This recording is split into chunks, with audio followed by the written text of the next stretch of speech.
What's going on, Mutha Truckers? Welcome to Mutha Trucker News. Email us at muthatruckernews@gmail.com. I have a really good buddy.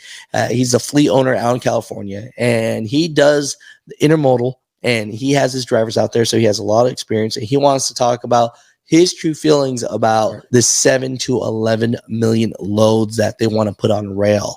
It's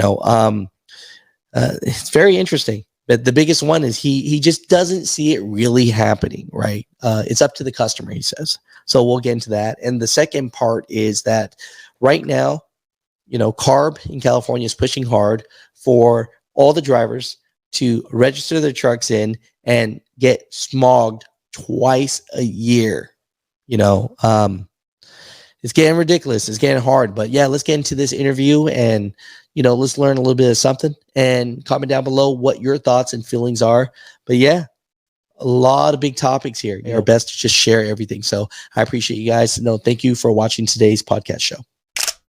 As part of the rollout of the Clean Truck Check program, eventually this will require regular emissions testing for all trucks that drive in California, much like the smog check you get for your personal vehicle. Save the date.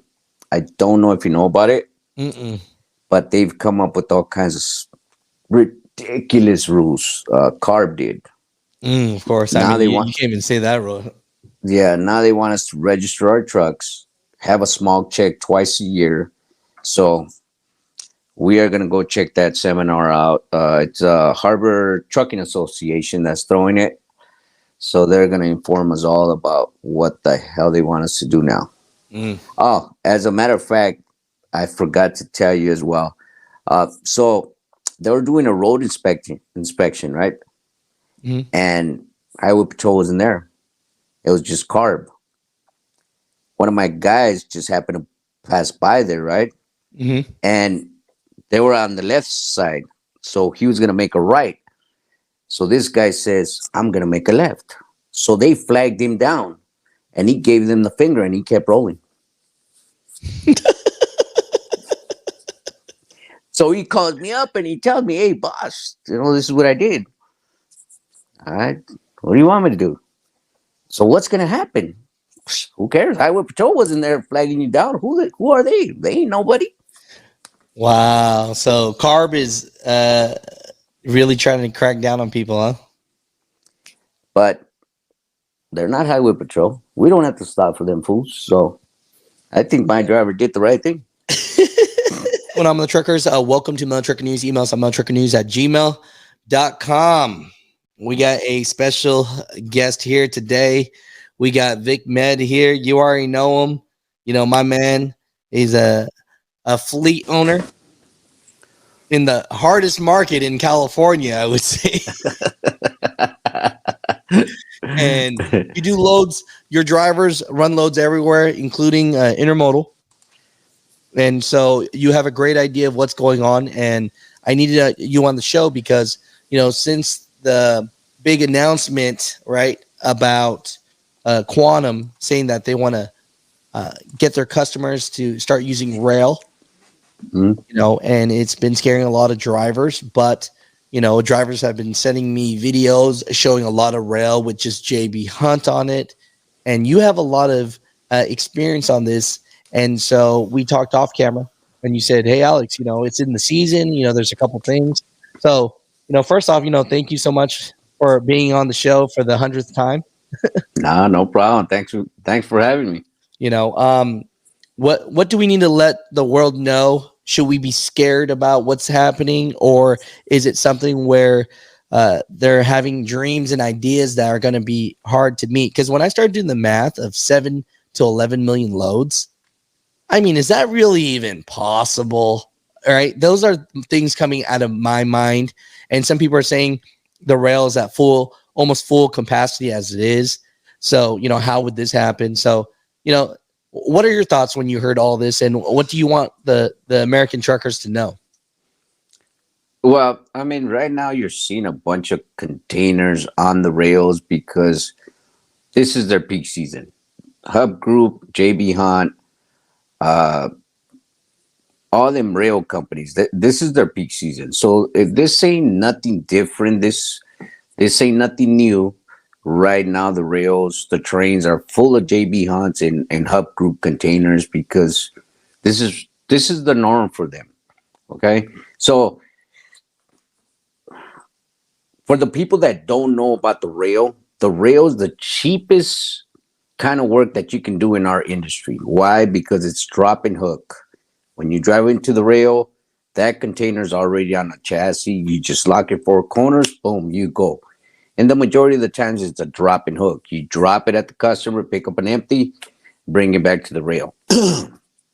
This this is where people need to use common sense. And for the people that don't know what the rail is about, the rail takes forever to get from the West Coast to the East Coast. You're talking about 30 to 35 days.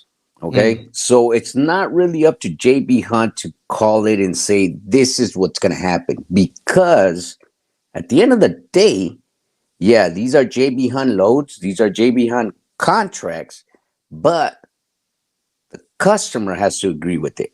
So is the customer going to agree for a load to get from the West Coast to the East Coast within 35 days?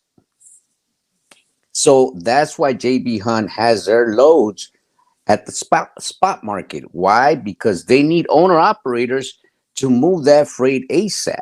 So the rail is cheaper, it is more convenient, but it's not convenient for the customer. So say for instance, there's a load, let's just say for instance, there's a load that needs to go from the West Coast over to the East Coast.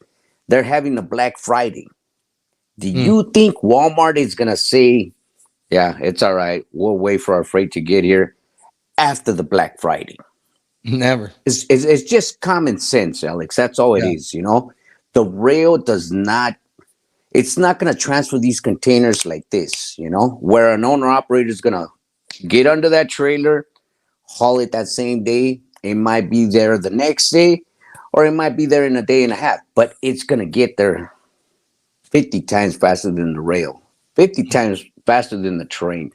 So people need to make common sense of this. That's why the rail, that's why these containers are put on the rail, because them customers are willing to wait the month and a half for their freight to come. So again, it's not JB Hunt's call. They wish they can do that, but it's not their call, because at the end of the day, it's going to be the customer's call. So And I don't think the customer is going to go for it. Why? Because most of the containers that are being put on the train here in Southern California, they're coming out of the port. So they come out of the port, they do the transload, which gets taken off that 20-footer or that 45-footer or that 40-footer container and is being put on a 53-foot container. So there's no way JB Hunt is going to lose customers because the port containers are not being pulled out fast enough to put on the train. So that's another thing that people need to look at. Could it happen? Yes, it could happen. But I just don't think the customers are going to be willing to wait that long period of time for that train to get to their state, and then for the trucks to get under these containers and get hauled over to their warehouses. That's just common sense, Alex. So when it comes down to it, it's almost like wishful thinking for their investors, because you know I'm sure JB Hunt's publicly traded, correct? Yeah. So by announcing these big things, it sounds good to the investors. It makes them excited. It makes them feel like, man, JB Hunt is going to find a better solution, a more affordable solution. They're going to save money, all these great things. But in the real world, these customers don't want their shipments 35 days late. Exactly. So, no, that makes a lot of sense. So, you know, and it's smart on JB Hunt's behalf. It's smart on their behalf. They're doing what everybody else is doing, Alex. If they have contracts out there and they're being contracted to owner operators, or, you know, being contracted to other trucking companies or to brokers, what they're doing, they're sweeping all that in right now because of the economy, the way things are, you know. So If them are their contracts, hey, they want them so they can keep their guys busy, so they won't have to file bankruptcy. That's what a lot of companies down here in Southern California are doing right now for themselves, which is smart. It's smart. It's smart. I mean, you can't knock them for that, Yeah, I until mean, until things pick back up and get back to norm, which I I don't know when that's going to happen, but when it does, then you know they'll start putting out stuff in the spot market. I mean, there's plenty of freight right now in the spot market as far as 360. So I don't know when JB Hunt is going to start doing this, but again, it's not up to JB Hunt. Yeah, it's their contract, but it's not up to JB Hunt. At the end of the day, it's going to be the customer's call.